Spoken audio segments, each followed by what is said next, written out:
네, 청년들을 오랫동안 만나고 청년부 사역을 하다 보면 우리 청년들의 이런 동향이랄까요, 동태 이런 것도 이렇게 파악이 되고 이렇게 감지가 될 때가 있습니다. 예컨대 본인들의 신상에 어떤 일이 벌어졌는가, 또 누가 누구를 이렇게 또 만나고 교제하는가가 이렇게 파악이 되거든요. 제가 이제 물론 본인들은 얘기하지 않습니다. 그래서 제가 이렇게 물어보면 정말 흠칫 놀랍니다. 어떻게 목사님 아셨냐 이런 표정을 짓습니다. 마치 표정이 우리 목사님 참 귀신 같다 그런 표정입니다.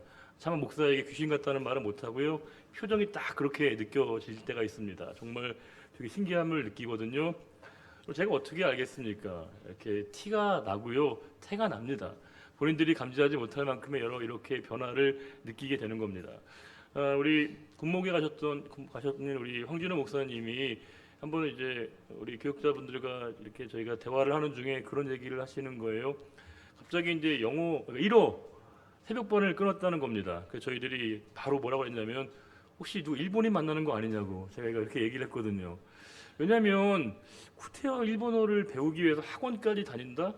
또 게다가 새벽반까지 다닌다? 이건 범상치 않은 거거든요. 그래서 저희가 이제 넘겨 짚었더니 아니나 다를까 막 이제 안나 사모님을 만나기 시작했던 그런 상황이었습니다. 저희들이 이제 딱 이렇게 그 상황을 맞추니까 되게 놀라시고 흠칫 당황해 하시는 것이었습니다. 근데 뭐 사실은 충분히 그런 여러 가지 상황들을 보면 우리가 짐작할 수 있는 거 아니겠습니까? 여러 우리가 눈치를 챌 수 있는 그런 변화들을 우리가 감지할 수 있는 겁니다.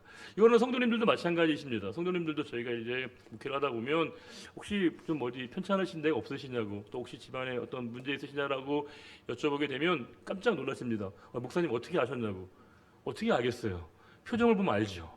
상황을 보면 알고요. 여러 가지 상황들이 좀 티가 나고요. 여러 가지 일들을 우리가 충분히 감지하고 우리가 이렇게 예측할 수 있는 여러 상황들을 우리가 보게 됩니다.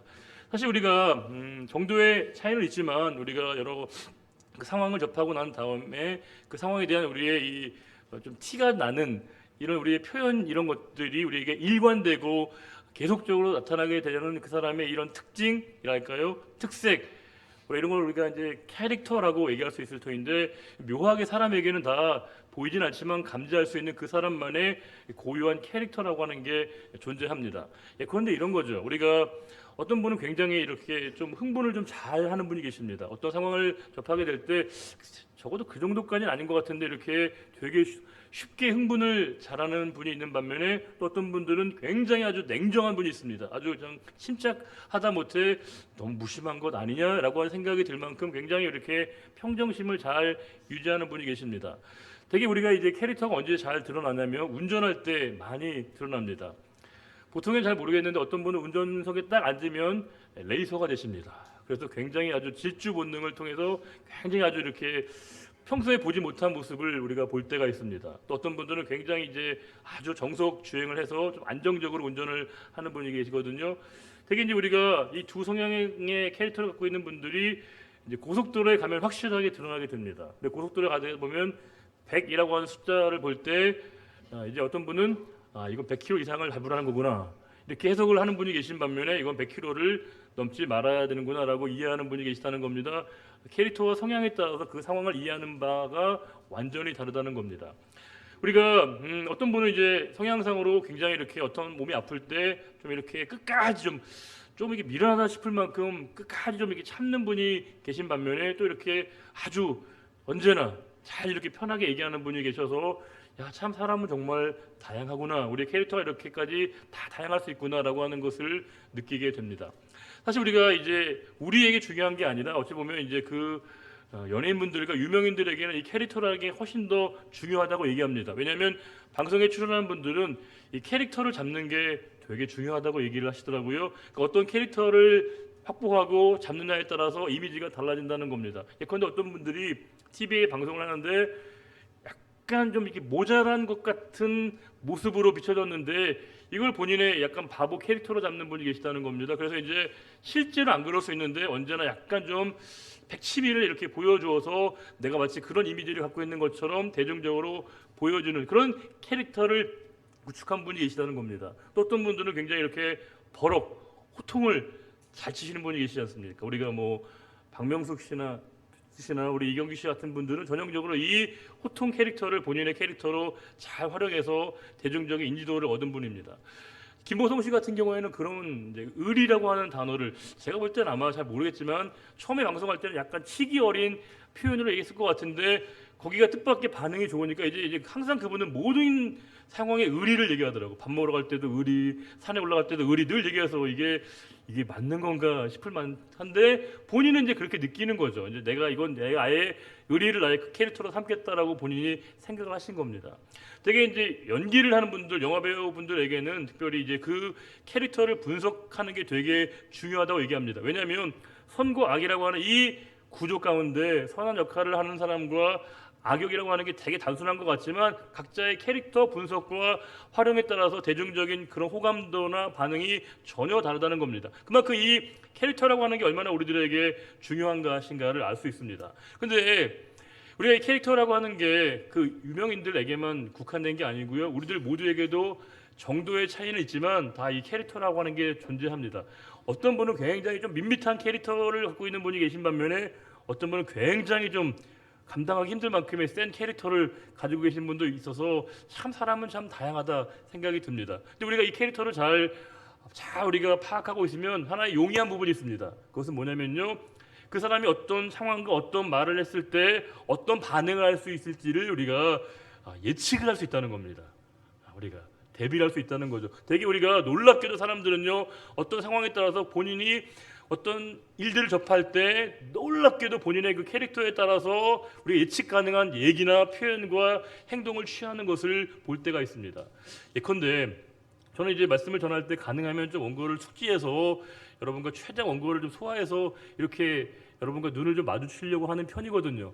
제가 여러분들과 눈을 마주치는 이유는 여러분을 제가 째려보려는 게 아니에요. 교감을 하기 위해서 제 나름대로의 어떤 그런 목회자로서의 어떤 서비스라고 할까요? 어떤 그런 준비 자세이거든요. 저 나름대로는 쉽지 않은 일이지만 그럼에도 불구하고 저에게 이렇게 준비하는 일들로 기쁨으로 감당하고 있는데 어떤 목사님, 이분은 약간 좀 비판적이고 약간 시니컬한 목사님이신데요. 그분이 그런 얘기를 하시더라고요. 저한테 김 목사 그러시면서 너무 설교 원고를 안 보면 교인들이 그냥 한 줄 안다고. 대충 준비도 안 하고 이렇게 즉흥적으로 하는 것처럼 오해하신다는 거예요. 그래서 그분이 그러시는 겁니다. 설교를 할 때 의도적으로 한번 4번 정도는 이렇게 보고하라고. 제가 이제 갑자기 설교하다가 이제 그분 말씀이 생각나다 보니까 하다가 이렇게 일부러 보려고 하니까 더 이렇게 어색해지는 걸 보게 되었습니다. 제가 이제 충분히 그분의 캐릭터를 알고 있어서 혹시 그렇게 얘기하지 않으실까 내심 그렇게 생각했는데 아니나 다를까 정확하게 제 예측에 따라서 그렇게 얘기하시는 걸 보게 되면 우리가 각자 갖고 있는 이 고유한 개성, 이 캐릭터라고 하는 게 얼마나 중요하고 또 한 사람의 말과 행동이라고 하는 게 얼마나 그 캐릭터를 구축하기도 하고 또 그 캐릭터에 따라서 우리가 말하고 행동한다는 것을 알 수 있습니다. 우리가 살아가다 보면 여러 가지 장애를 앓는 분들이 장애 가운데 있는 분들이 있지 않습니까? 예컨대 우리가 앞을 못 보면 우리가 시각 장애라고 얘기하고 있고요. 듣지 못하면 청각 장애라고 얘기하고 있고요. 몸을 부자하게 되면 우리가 장애를 앓고 있는데 우리가 성격 장애도 있지 않습니까? 성격적으로 좀 되게 독특하고 특이한 경우에 우리가 성격 장애가 있다라고 얘기하는데 이런 장애 말고 저는 우리 가운데 칭찬 장애가 있는 것 같습니다. 어떤 분들은요. 그러니까 이게 본인의 의도와 상관없이 칭찬이 잘 안 되는 거예요. 그러니까 우리는 어떤 상황을 만날 때 칭찬하고 싶은 마음이 저절로 생기잖아요. 근데 이 본인의 의지와 상관없이 칭찬보다는 뭔가 어떤 상황을 볼 때 좀 더 비판적이고 시니컬하고 우리가 냉철하게 보다 보니까 어떤 상대방 입장에서는 이분은 나를 이렇게 너무 흠을 잡으려고 하나? 라고 하는 오해를 살 만큼 이렇게 칭찬에 되게 인색한 경우가 있다는 겁니다. 근데 우리가 칭찬 장애는 칭찬을 못하는 것뿐만이 아니라 칭찬을 받는 것에도 익숙하지 않은 분이 계십니다. 어떤 분은 칭찬을 하면요, 이 칭찬을 되게 어색해해요. 그 칭찬을 하면 뭐라고 하냐면요, 제가 뭘 잘못했나요? 제가 뭘 실수했나요? 이렇게 반응한다는 겁니다. 제가 청년들 보다 보면 이 친구들 다 너무 아름답지 않습니까? 너무 예쁘지 않습니까? 그래서 이 친구들이 어느 날 이렇게 너무 예쁘게 아름답게 옷을 입고 오면 너 너무 예쁘다, 너무 아름답다 이렇게 얘기하면 꼭 쓸데없는 말을 해요. 이거 싼 거라고, 이거 3만 원짜리라고. 저는 가격을 궁금한 게 아니거든요. 그럼에도 불구하고 쓸데없는 말을 해서 칭찬한 사람을 되게 무한하게 한다는 겁니다. 중고등부 아이들한테 그럴 때가 있거든요. 너 이번에 국어 시험 잘 봤다면서 칭찬해 주면요 뭐라고 하냐면 아유 딴 건 다 망쳤어요. 영어는 최악이에요. 저는 딴 성적이 궁금한 게 아니거든요. 그 성적 그 자체를 좀 칭찬해 주고 싶은데도 불구하고 그걸 되게 어색하게 못 받는 경우는 다분히 칭찬에 장애가 있는 게 아닌가 싶습니다. 왜 그럴까? 왜 그럴까? 원리를 보면 이렇습니다. 우리가 남에게 이 칭찬을 받는 방법이 우리가 익숙하지 않는 분들은 되게 칭찬을 받아본 경험이 그렇게 많지 않을 가능성이 높다는 겁니다. 우리가 이 건강한 칭찬을 받는 법도 칭찬을 많이 받아보고 격려를 받아본 분들이 건강하게 칭찬을 받는 방법도 안다는 겁니다. 상대방의 의도를 의심하지 않아요. 그냥 그대로 상대방이 칭찬하면 그걸 우리가 감사함으로 받는 거죠. 이거 우리가 사랑에도 마찬가지입니다. 우리가 왜 사랑을 충분하게 받아야 되냐면요, 사랑을 충분하게 받은 사람이 상대방을 사랑해 줄 수 있는 겁니다. 우리가 왜 예배 안에 하나님의 은혜를 갈망하고 하나님의 사랑과 자비하심이 예배 가운데 우리에게 충만하기를 우리가 기도해야 되냐면, 하나님의 사랑과 축복을 경험한 사람만이 축복과 사랑을 나눌 수 있는 겁니다. 이 축복의 원리는 늘 공급과 배급이 동시에 일어나게 되는 거예요. 우리가 공급을 받아야만이 배급이 가능하게 된다는 겁니다. 그래서 우리가 이 예배 가운데 하나님의 은혜를 갈망하는 이유가 뭐냐면, 그래야 우리가 일주일의 삶의 자리 가운데 공고하고 메마른 영혼들에게 우리가 축복과 사랑을 베풀 수 있기에 우리가 이 시간도 하나님의 은혜를 갈망하며 하나님의 은혜가 우리에게 풍성하게 부어지기를, 폭포수와 같이 우리들에게 부어지기를 갈망하면서 예배 가운데 우리가 나오게 되는 것이죠. 우리가 오늘 본문에 등장하고 있는 이 저자인 사도 요한은 우리가 이렇게 캐릭터가 너무나 분명하신 분이십니다. 우리가 사도 요한을 우리가 신학적인 용어로 BD라고 얘기합니다. BD, Beloved Disciple이라고 해서 애제자, 주님이 사랑하시는 제자라고 하는 별명이 이 사도 요한의 하나의 별명이었습니다. 요한복음 한번 19장 26절, 27절을 함께 우리 화면에 같이 한번 보도록 하겠습니다. 예수께서 자기의 어머니와 사랑하시는 제자가 곁에 서 있는 것을 보시고 자기 어머니께 말씀하시되 여자여 보소서 아들이니이다 하시고 또 그 제자에게 이르시되 보라 내 어머니라 하신대 그때부터 그 제자가 자기 집에 모시니라. 이 예수님의 사랑받은 제자가 누구라는 거예요? 요한입니다. 요한은 예수님의 곁에서 가장 예수님의 특별한 사랑을 받았던 사람이 바로 이 사도 요한이었습니다. 그리고 그 사도 요한이 예수님과 얼마나 긴밀한 관계에 있었는가를 알 수 있는 부분입니다. 그래서 우리가 사도 요한을 뭐라고 부르냐면 사랑의 사도라고 부릅니다. 그래서 우리가 사도 요한을 보시게 되면 언제나 그분에게는 이렇게 사랑이 충만해서 어떤 표현과 어떤 말을 하든지 간에 이렇게 사랑이 흘러나오고 있는 것을 우리가 알 수 있습니다. 우리 요한일서 한번 말씀을 한번 몇 군데 찾아보겠습니다. 요한일서 2장 7절 보시게 되면 화면에 있습니다. 이렇게 나와 있는데요. 사랑하는 자들아 이렇게 부르고 있습니다. 성도들을 지칭할 때, 에베소 교회 성도들을 부를 때 사랑하는 자들아 이렇게 이제 그 요한이 부르고 있고요. 3장 2절에도 이렇게 얘기하고 있습니다. 사랑하는 자들아. 얼마나 사랑이 풍성하면 성도들을 지칭할 때 언제나 사랑하는 자들아 이렇게 부르고 있다는 겁니다. 3장 18절에는 이 말씀 같이 한번 읽어보겠습니다. 자녀들아 우리가 말과 혀로만 사랑하지 말고 행함과 진실함으로 하자. 우리 말로만 사랑하지 말고 진짜 한번 사랑해보자 라고 하는 건 그들에게만 사랑하라고 요구하는 게 아니죠. 뭐예요? 내가 먼저 솔선수범을 보이겠다는 거 아니겠습니까? 또 우리 3장 21절도 한번 보시게 되면 그들을 또 역시 사랑하는 자들아 이렇게 부르고 있고요. 이 요한일서의 가장 백미라고 할 수 있는 4장 7절부터 말씀을 우리 한번 7절과 8절만 한번 읽어보겠습니다. 4장 7절과 8절이요.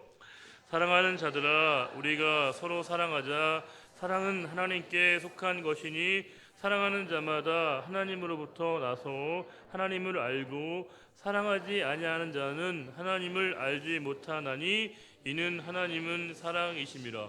와 세죠? 뭐예요? 사랑하지 않으면 하나님을 알 수 없다. 사랑하지 못하는 자는 하나님을 알지 못하는 자라고 얘기할 만큼 이 사도 요한이 얼마나 사랑에 정말 충만하게 채워져 있던 사도인가를 우리에게 짐작케 하는 말씀입니다.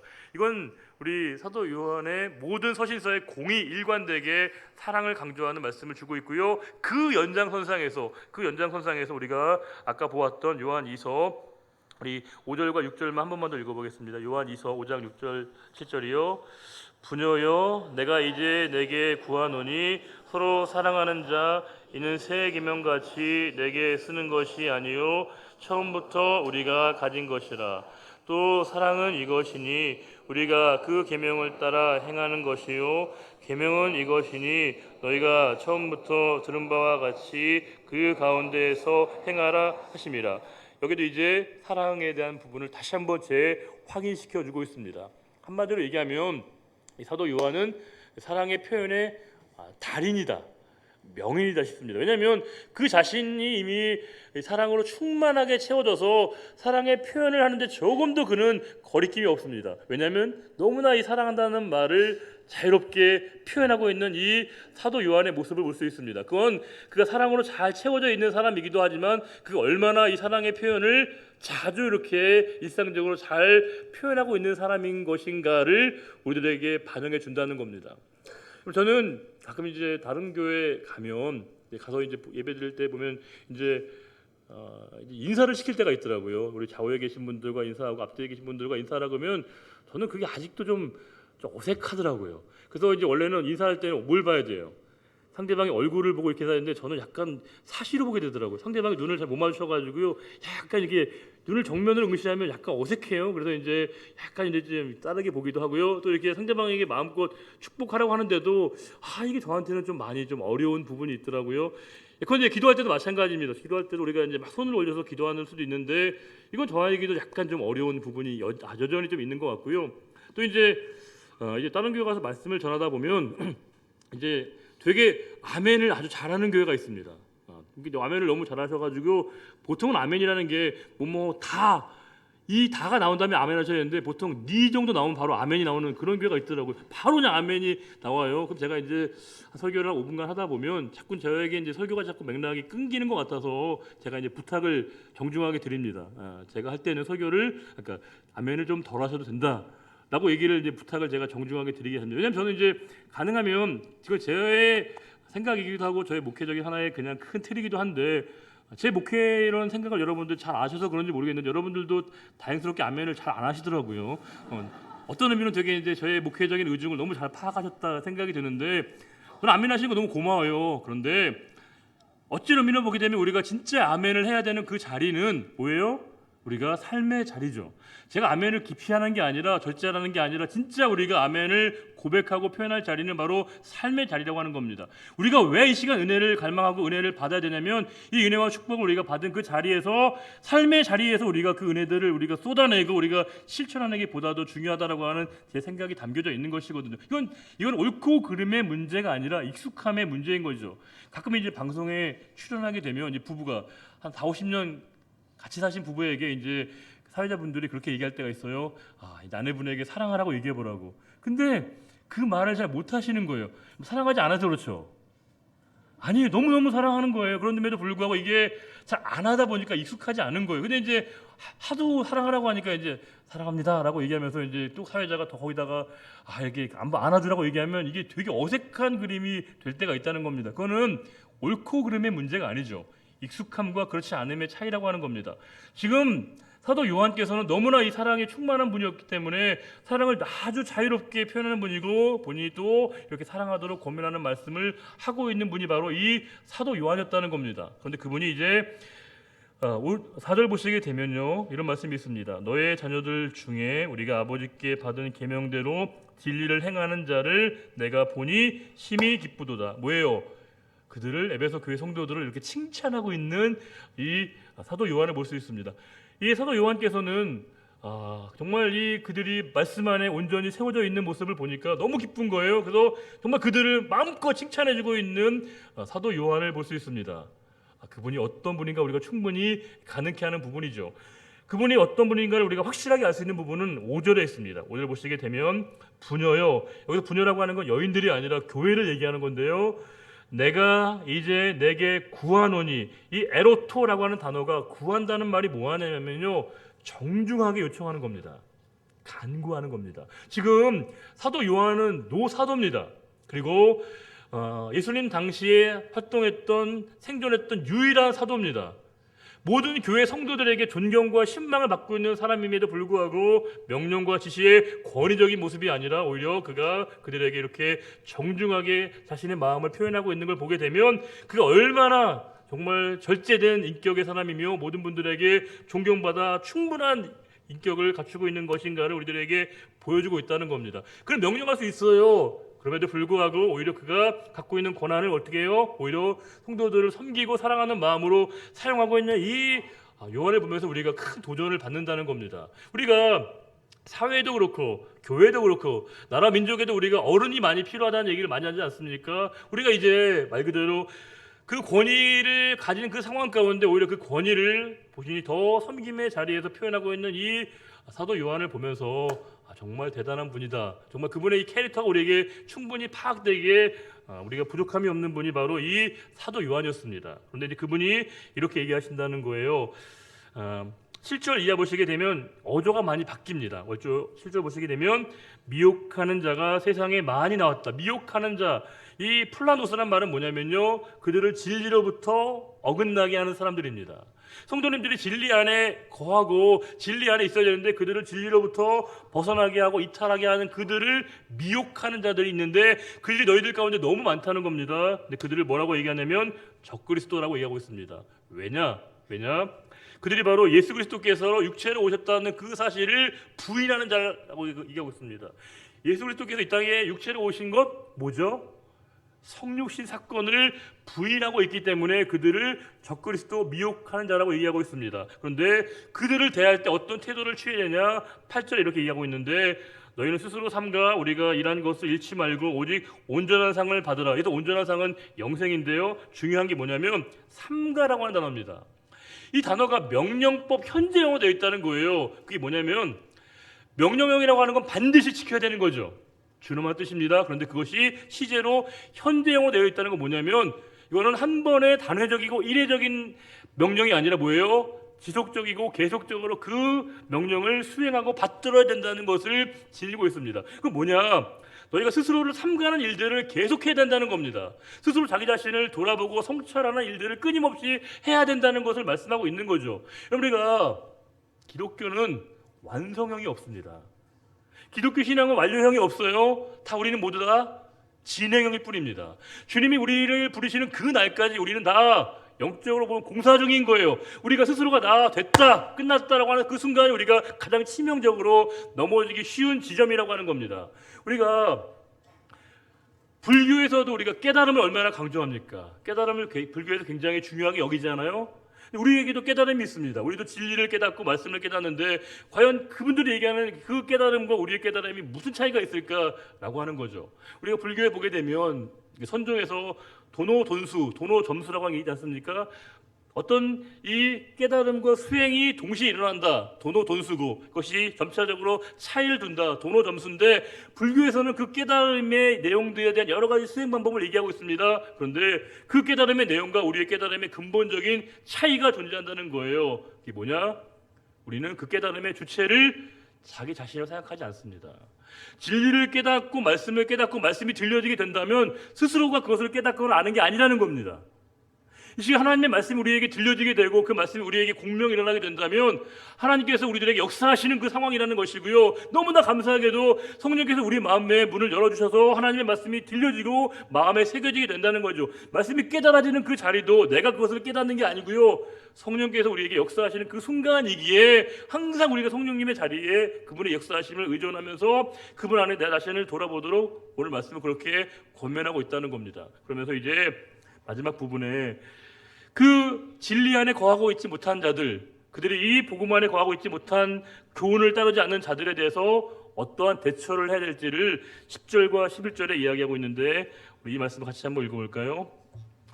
누구든지 이 교훈을 가지지 않고 너희에게 나아가거든 그를 집에 들이지도 말고 인사도 하지 말라. 그에게 인사하는 자는 그 악한 일에 참여하는 자임이라. 솔직히 아멘 잘 안 나오시죠? 이게 사도 요한답지 않은, 그분 같지 않은 표현이지 않습니까? 굉장히 아주 강한 표현으로 아예 그들을 대접도 하지 말고 영접도 하지 말라는 겁니다. 왜냐하면 그들은 너희들을 진리로부터 떠나게 하는 자들이기 때문에, 진리로부터 멀어지는 자들이기 때문에 그들을 아예 상종하고도 말고 대면하지 말라는 겁니다.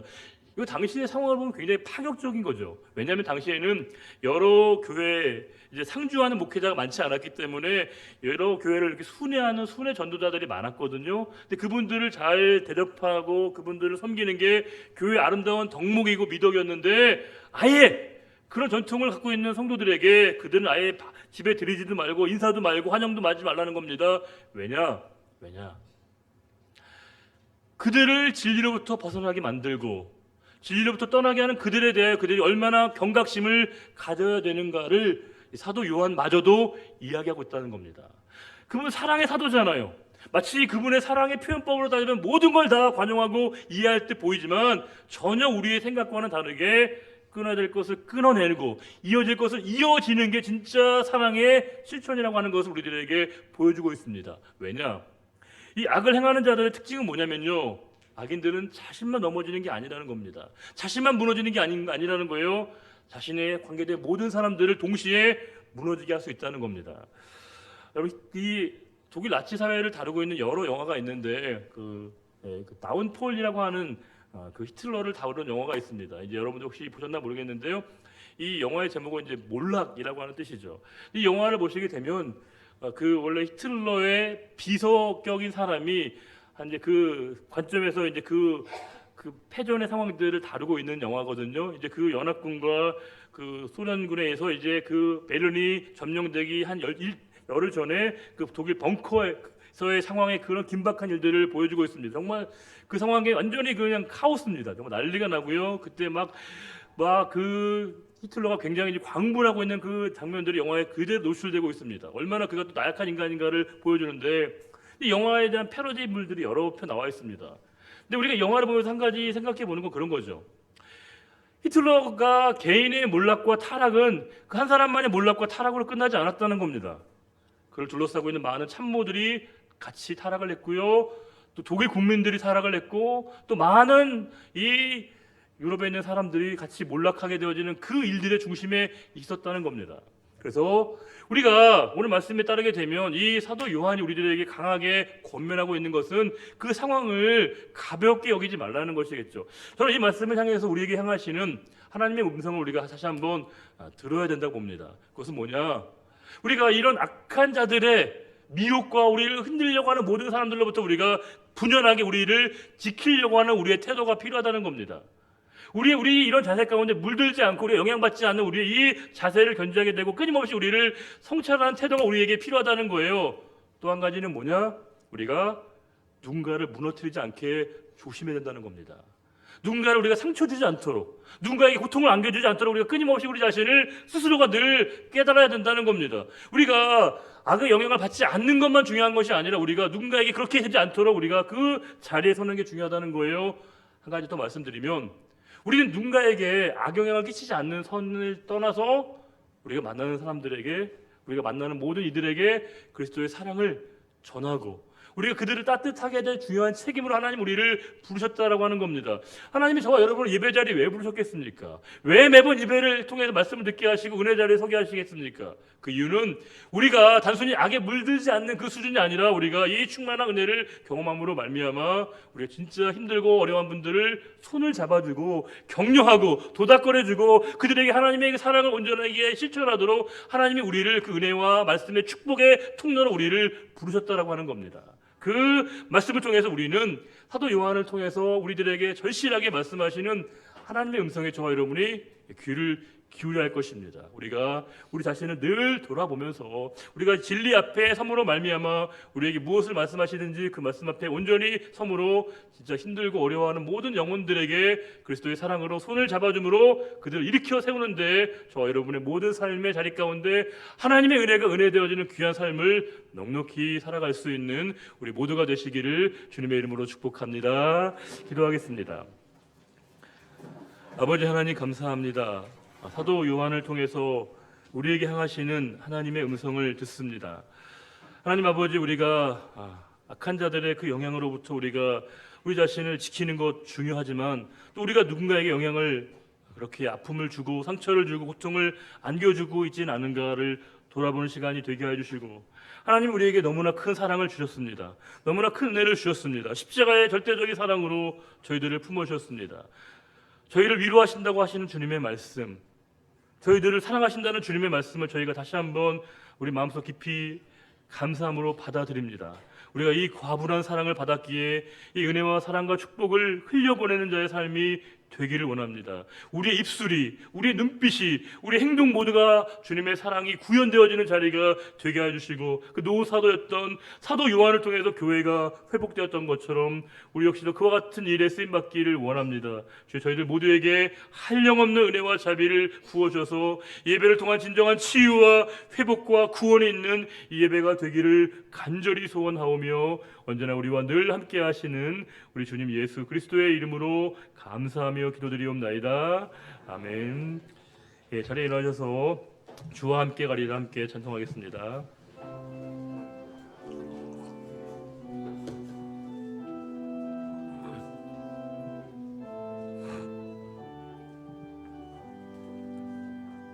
주 하나님 그 선하심 찬양해, 놀라운 주 행적 찬양해,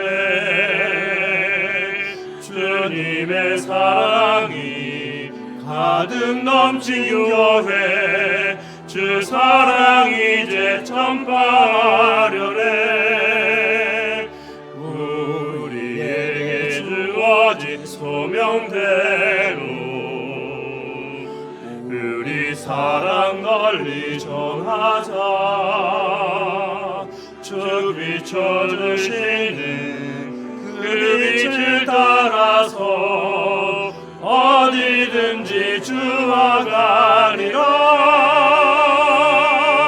주와 함께 가리라. 악을 골짜고 주의 복음 들고 가리라. 주와 함께 가리라. 주님 주신 믿음으로 어디든 가리라. 주의 약속 믿으며 순종하며 가리라. 주와 함께 가리라. 주의 값진 피로 사신 교회, 주의 성령 가득 넘치네. 주 찬양 소리가 울려 퍼지는 곳, 주의 영광 울려 퍼지네. 지금 주신 주의 소명대로 순종하며 따라가리라. 주의 성령 우리를 늘 동행하시네. 어디든지 동행하시네. 주와 함께 가리라. 악을 골짜도 주의 복음 들고 가리라. 주와 함께 가리라.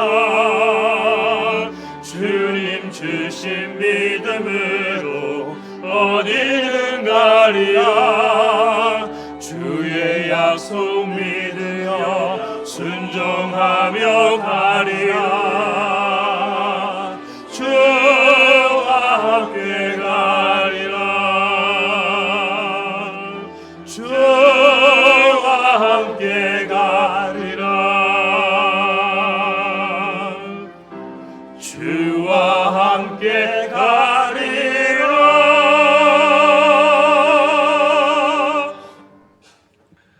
여호와는 내게 복을 주시고 너를 지키시기를 원하며, 여호와는 그의 얼굴을 내게 비추사 은혜 베푸시기를 원하며, 여호와는 그 얼굴을 내게로 향하여 드사 평강 주시기를 원하노라. 이제는 우리 주 예수 그리스도의 은혜와 하나님 아버지의 크고 놀라우신 사랑과 성령의 인도교통 충만케 하심이 오직 우리의 삶의 자리 가운데 주님 붙들고 주님과 동행하는 삶의 자리로 나아가기로 다짐하는 우리의 거룩한 결단과 그 헌신의 고백 위에 이제로부터 영원히 함께해 주시기를 간절히 축원하옵나이다. 아멘.